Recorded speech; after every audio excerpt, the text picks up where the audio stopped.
One of the most important aspects to having a beautiful sound is the control and knowledge of the contact point or the sounding point.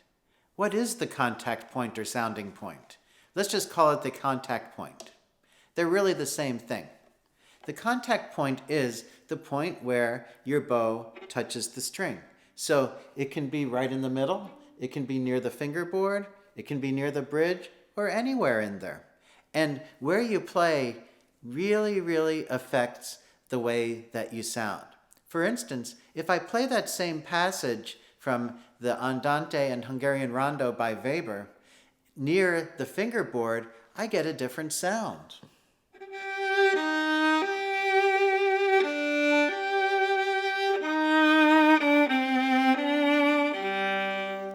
If I play near the bridge, I get a stronger sound.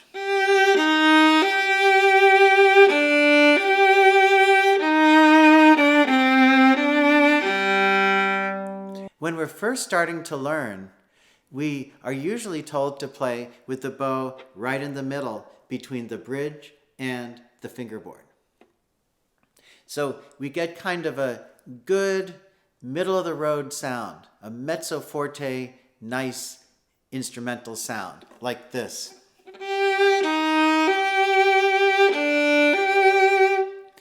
As we progress, we can change our lanes and make different colors and sounds and dynamics. So I can go from kind of a middle-of-the-road sound to a louder sound to a softer sound with different color by moving my contact point.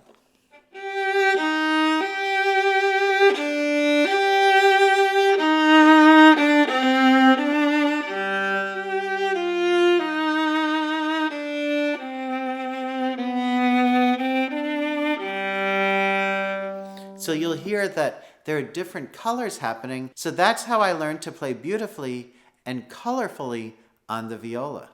Now there are a few things that we need to know. First of all things being equal, the contact point lies slightly differently on the A string, for example, than it does on the C string. You see, the A string is much more tense as a string because the string is thinner, so the tension is very strong. The C string is thicker, so the tension is a little bit looser.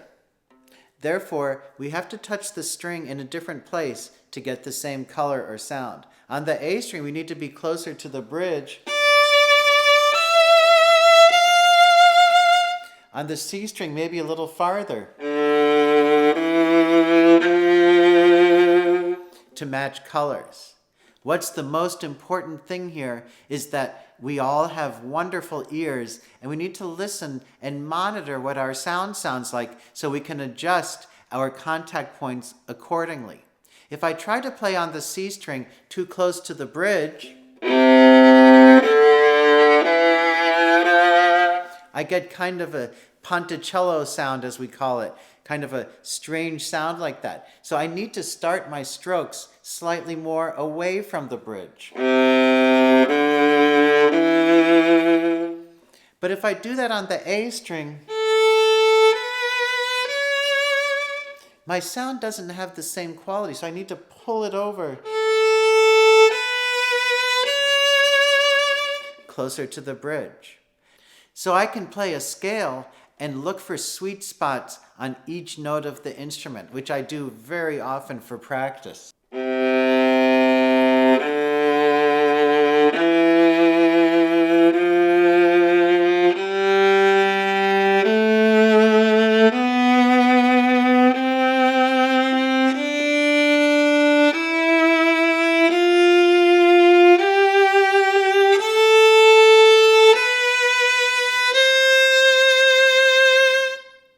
Now, if you noticed and looked carefully, when I started on the C string, I was about here, the G string, the D string, the A string. I kept on moving my bow back towards the bridge to accommodate the sound and find the sweet spot of the sound where the sound maximizes. That is such an important thing to think about.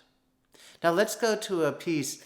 Let's talk about that Weber piece, the Andante and Rondo. I love playing that piece to explore color and sound. There's so many things you can do in the piece, so let's take a look at a few things. At the beginning, I'm looking for this depth of sound and warmth and beauty. So I'm going to start on the D string about right here. A lot of people go 1, 2, 3, 4, 5. So 3's in the middle. I'm going to start at about a 2. So 1, 2. Slightly away from the bridge, but not quite at the middle. And see if I can maximize sound right there.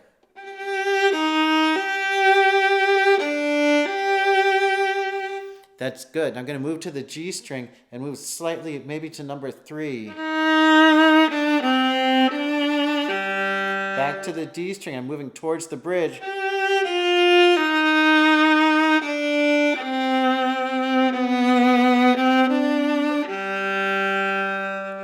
Like that. One thing that we don't talk about as much as we should with the contact point is that when we're playing in first position, our contact point is a lot different than if we play in third position or fifth position or higher. As we get higher, the proportion to where the finger is to where the bridge is changes.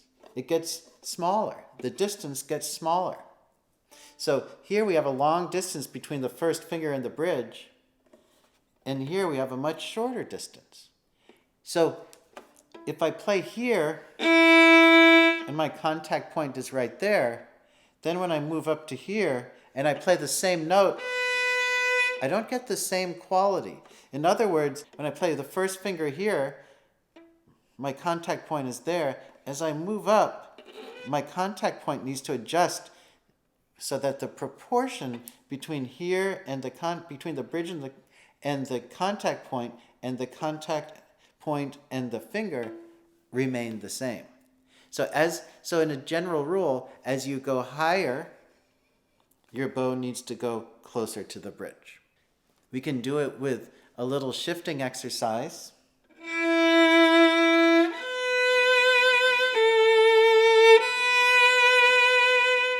Like that. So I start away from the bridge. As I shift up, I move the bow towards the bridge. That's another thing that we need to look at. So in playing a higher passage, we're going to play closer to the bridge.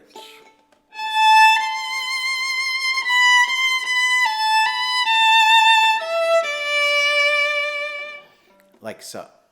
When playing spiccato, I have to find the contact point that works, that makes the instrument ring. So for instance, if I'm playing the scherzo from Beethoven's Symphony No. 3,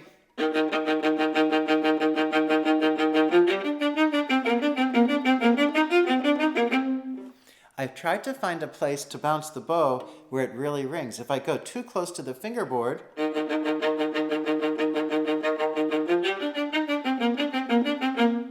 the sound is a bit muddy for me, and it speaks slower because as you approach away from the bridge, the string gets looser. In other words, the string's at its tightest point when it's right on the bridge, and when you get to the middle, it's at its loosest point.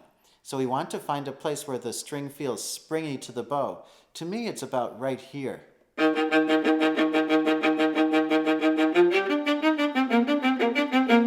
That's where the bow seems to spring the best. So I'm going to use my experimental nature and try to find the best sounding point for my spiccato down there. It's right there.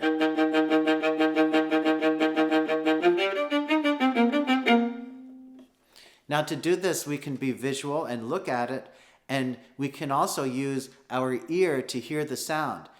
I use both of those to really hone in to my contact point and my sound. I always want my sound to ring. So I'm always looking for that contact point where my strings are going to ring.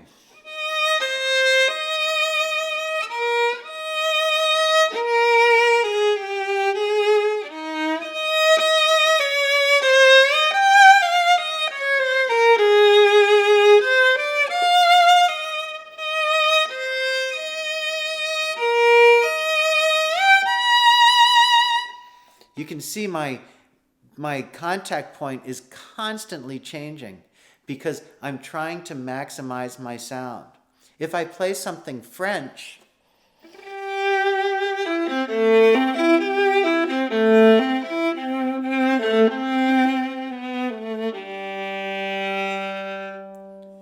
don't want so much clarity and focus in my sound. I kind of want to be drifting and feeling misty. So there I'm going to play closer to the fingerboard.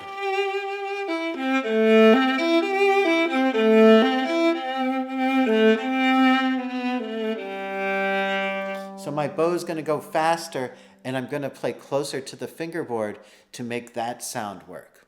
What are we talking about here? We're talking about one of the most important aspects of playing, and that is color.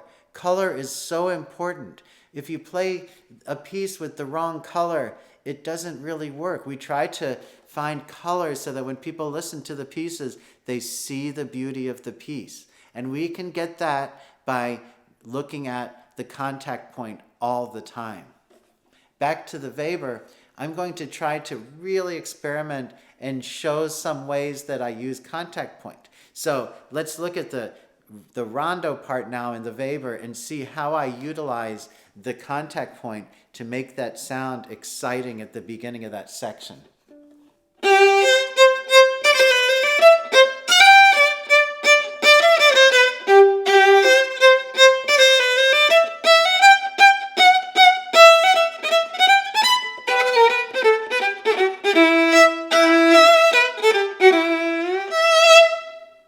I have to play slightly closer to the bridge than usual, and that makes me have to put the bow into the string by using pressure so that my sound just pops out at the listener. And that's what I'm looking for.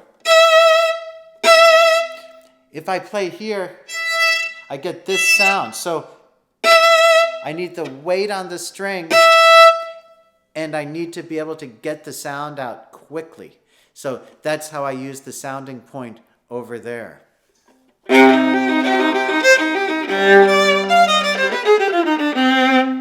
I want my sound deep, so I need to be close to the bridge. As I said before on the C string, I need to use a lot of depth with the bow, a lot of weight into the bow to get that string to ring.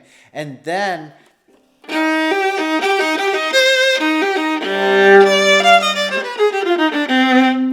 but if I don't do that, my sound is like this. It's kind of colorless.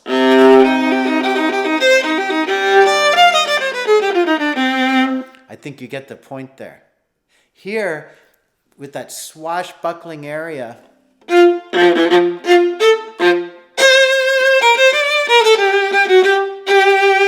again, I want to be near the bridge to get the excitement. But when I go to certain parts like this, I'm going to stay away from the bridge so I get the sweetness of the sound of the viola.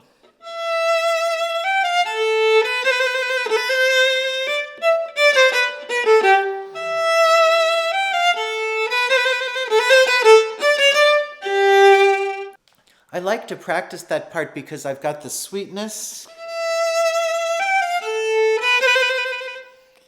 and then the tartness. Sweet again.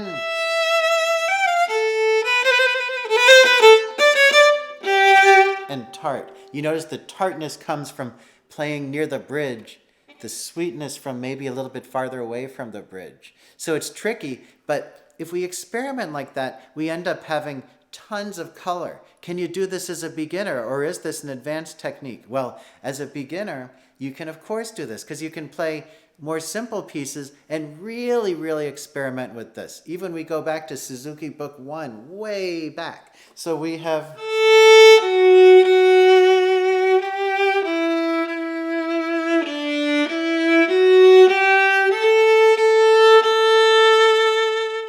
If you notice, when I played the scale, I moved the bow towards the bridge to change the color. So there are a lot of things I can do.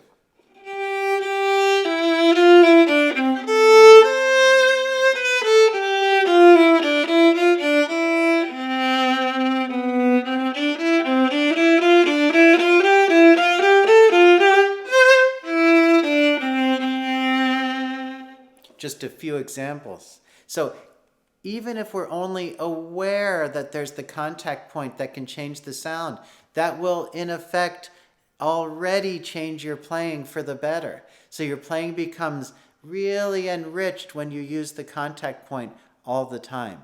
Those are just a few thoughts about contact point. I think the video may have been a little scattered, but I think you get the point. There's so many things to think about. So the main thing is we have different contact points, 1, 2, 3, 4, 5, and everything in between. And if we keep on trying to work on those contact points and making our sound beautiful, then we will certainly improve so much from that.